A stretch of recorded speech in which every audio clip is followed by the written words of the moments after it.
ayan na nga, namumulaklak na ang ating nectarine.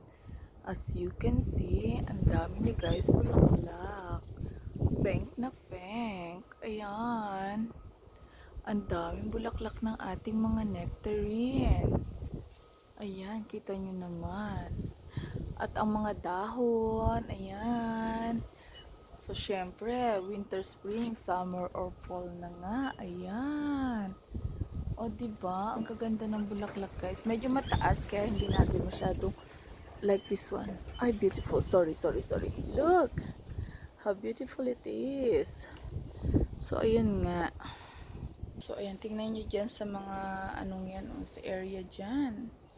Makikita nyo ang mga bulaklak. Tapos, ayan pa nga. Kita nyo ba yung ganyang kadami ang bulaklak? Talagang pink na pink, guys. So, ayan ang ating mga nectarine natin yan, guys. So, ayan. So, yun yung ating puno ng nectarine.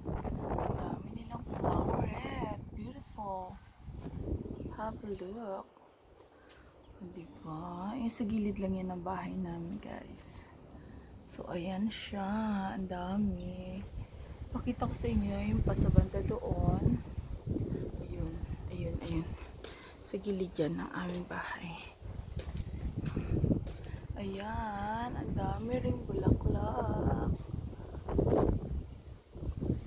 Tapos, ayan. Kita nyo naman. So, meron pa tayo sa pasay dito. Diyan yung apple, wala pang bulaklak eh. So, ayun na nga. Wait. So, ayan nga. Ayan, kita nyo. Ito rin.